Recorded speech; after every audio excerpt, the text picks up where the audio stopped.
O meu nome é Kelly Tavares, sou advogada, especialista em direito médico, faço parte da Comissão de Direito Médico da OAB-DF e Direito das Famílias, sou mediadora, conciliadora e uma das fundadoras do escritório Tavares Torres Advogados.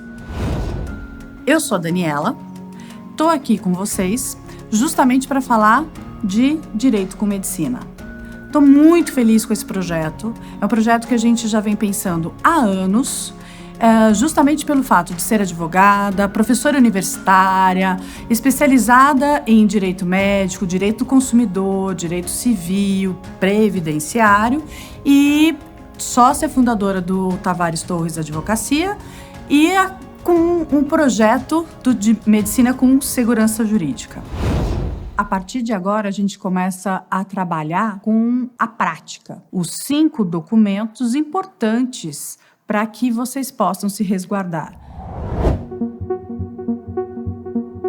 O que é atestado médico? Como o próprio nome diz, vocês estarão atestando aquilo que está acontecendo com o paciente. E toda vez que a gente pensa em atestado, que deu problema, já pensa logo numa fraude, né?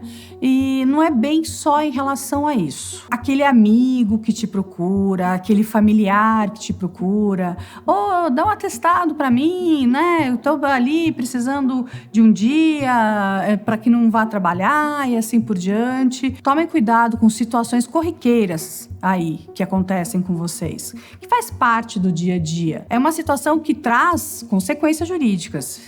E consequências que podem gerar ali uma suspensão e, inclusive, a perda do CRM, dependendo do que acontecer. A gente não pode esquecer que o atestado é um documento que tem fé pública, que você, como médico, quando está atestando algo, você está prestando ali um serviço público. Mas eu não atuo na área pública. Não precisa obrigatoriamente atuar na área pública. Vocês estão prestando um serviço público. Então, o atestado médico, mesmo por um médico particular, ele tem fé pública. Ou seja, não é de pronto um documento contestável. Aquilo que foi colocado por um profissional da medicina no papel, de pronto não é questionável. Tá ali, todo mundo preza pela veracidade daquelas informações. Por isso que tem que tomar muito cuidado com o que vai ser colocado nesse documento. Por ser um documento, ele tem regras básicas ali. Ele precisa ter um cabeçalho, onde vai indicar a clínica, né? O hospital onde o médico está, vamos chamar de instituição. Ali o endereçamento, com o nome completo do paciente, para a gente evitar homônimos. A idade do paciente é importante colocar, principalmente quando a gente fala de crianças, né? A gente fala de incapazes e também de idosos. Toda a descrição do que aconteceu. Por final, a data, ok? O local, então, a cidade onde estão e a data completa. A assinatura e o carimbo do médico, contendo o CRM ali daquela localidade, o CRM do médico. Importante que tenha tudo isso. Quando a gente fala em atestado, a primeira coisa que vem na cabeça é atestado falso. E atestado falso não foi o médico que assinou. Então, é a primeira conexão que a gente faz. E atestado falso não é só esse que não tem assinatura do próprio médico, ou então teve um talonário de atestados furtado, né, extraviado e assim por diante. O atestado falso engloba ali esse atestado gracioso, que é o que a gente está falando, né? Quando também é furtado. Então, tem várias formas do atestado ser considerado falso. Ou porque não indica realmente qual a doença que a pessoa tem, coloca outro CID, né? Ou quando não é para aquela data correspondente. Então, todos esses atestados que não condizem com a realidade dos fatos são considerados atestados falsos. Quanto ao furto aí do talonário, tomem cuidado, só não quanto ao furto, mas pegar o talonário de uma clínica, né, de uma instituição, de um hospital, e aí usar fora dele ou em outro local, também gera problema para vocês. Existe a possibilidade, se caso ocorrer aí um atestado falso ou uso do talonário de forma indevida, de ser penalizado tanto administrativamente como criminalmente. E ainda, se gerou um dano, civilmente. Portanto, um fato, 3 acusações. Então vamos lá, uma situação que a gente também vivenciou. O médico estava lá no hospital, atendeu ali a paciente dele e a gestante, e o marido da gestante falou: doutor, ontem nós estivemos aqui no hospital, passamos o dia inteiro, ela fez alguns exames e eu estava com ela acompanhando também.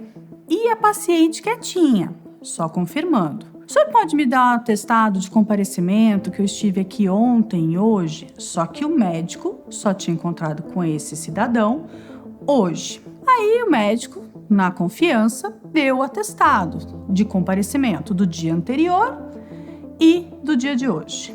Passou um tempo, ele é intimado para se manifestar no processo judicial. Foi chamado como testemunha. Por quê? Ali foi apresentado num processo criminal o documento, o atestado de comparecimento, dizendo que dentro do homicídio, olha, aquele que estava sendo acusado de homicídio entregou o atestado e falou: eu não podia ali matar alguém porque eu estava no hospital. Tá aqui o atestado de comparecimento. Olha a situação. Aí ele teve que abrir as informações, dizendo que, na verdade, o que ele tinha feito era concedido um atestado gracioso, que realmente só em X dia, em tal dia que aquela pessoa esteve lá com ele, que no dia anterior não. Portanto, existia a possibilidade, sim, dele ter cometido aquele homicídio. E tinham gravações ali que via que era aquela pessoa que tinha cometido homicídio. Então, não tinha mais o que confrontasse aquela situação.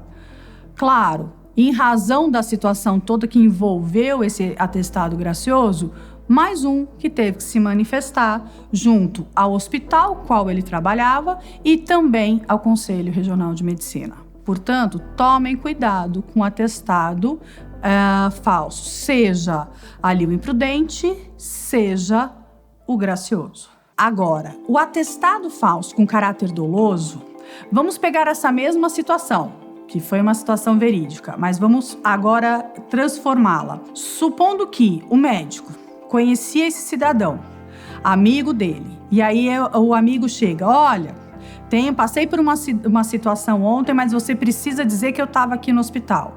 Ele dá um atestado de comparecimento. O médico sabe que está emitindo um atestado falso. Ali ele está se responsabilizando naquela situação. Tem um caráter doloso.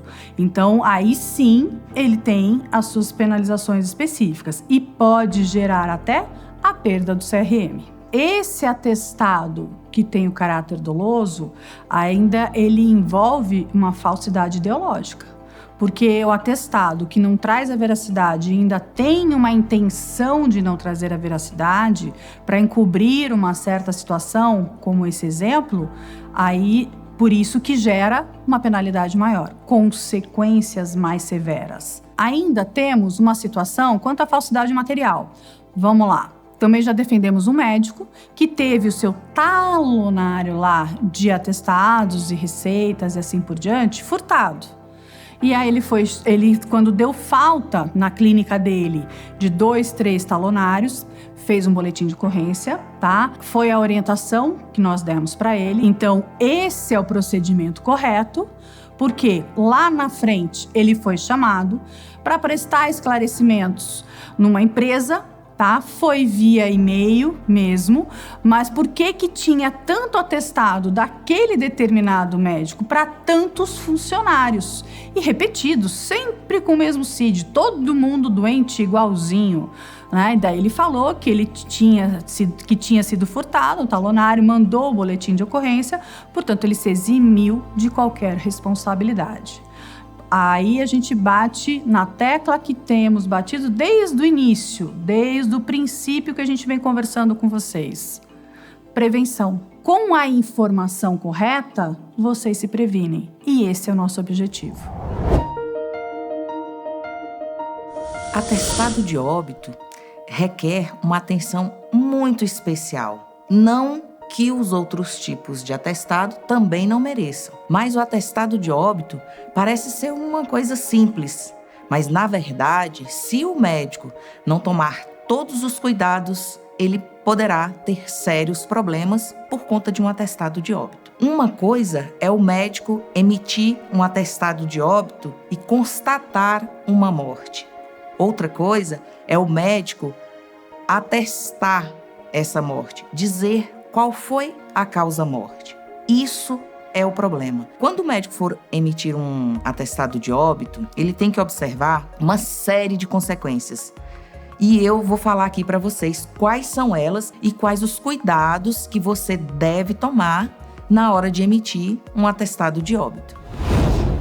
E o que tem que ser observado na hora de emitir um atestado de óbito? A causa da morte.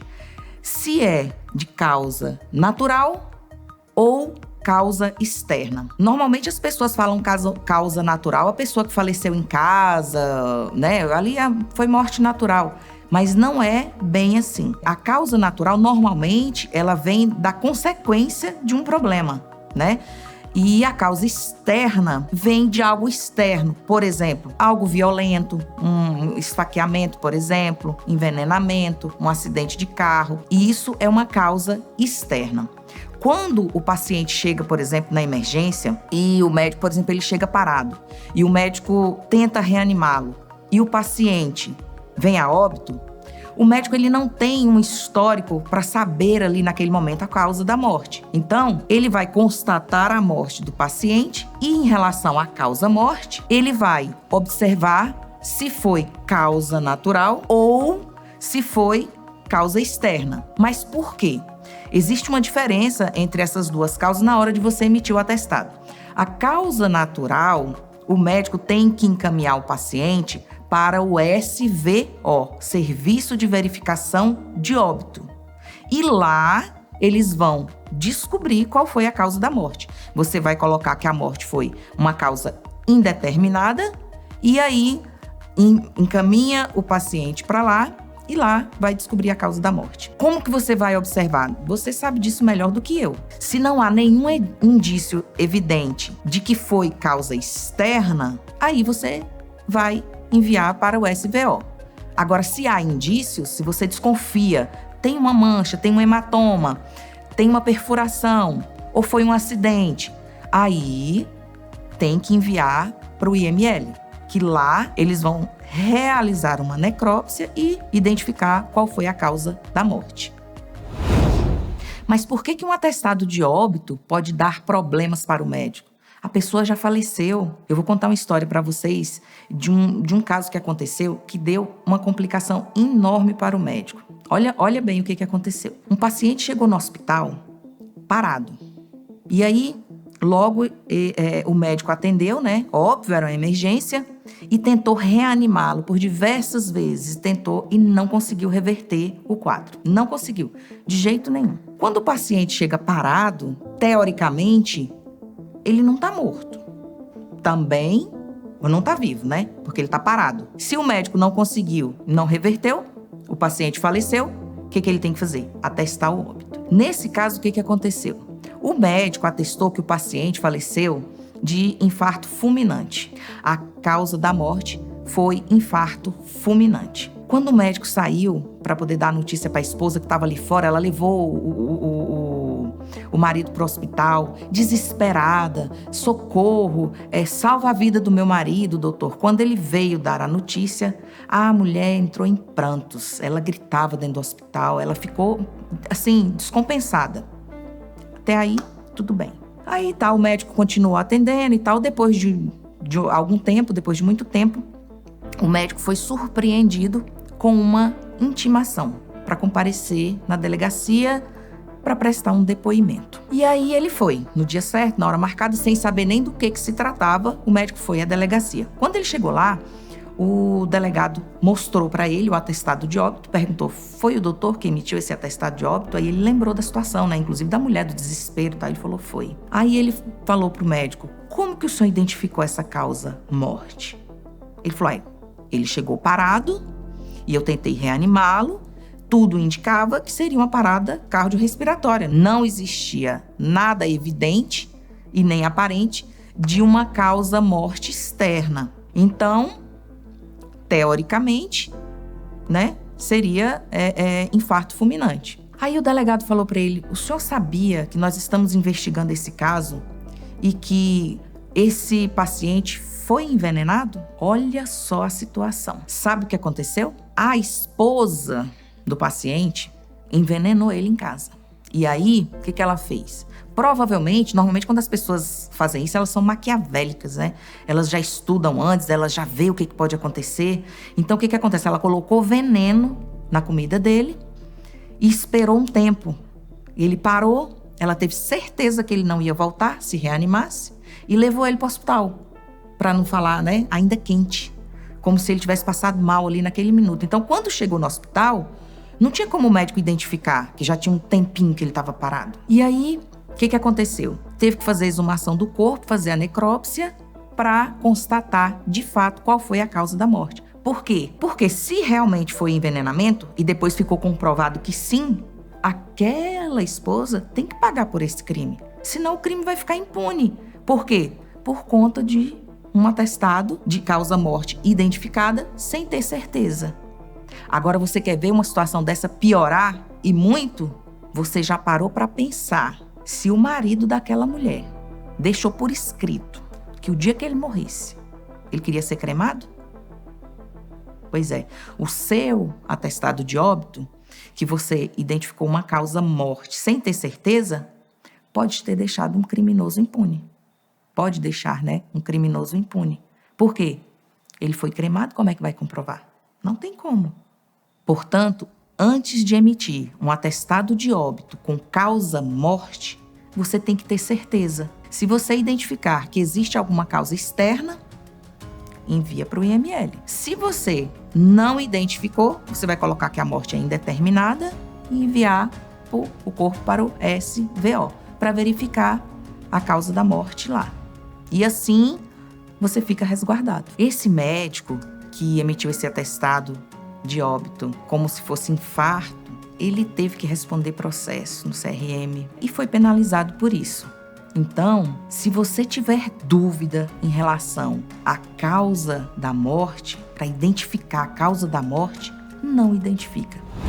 Então, para concluir, em relação ao atestado de óbito, o que vocês precisam ficar atentos? Quando a causa-morte for natural e você não consegue identificar, você vai colocar no atestado de óbito causa-morte não identificada e vai enviar o corpo para o SVO. Lá, eles irão identificar a causa da morte. Agora, quando a morte tiver evidência de causa externa, nesse caso, você deve encaminhar para o IML. E lá, eles irão fazer a necrópsia e identificar, de fato, o que aconteceu.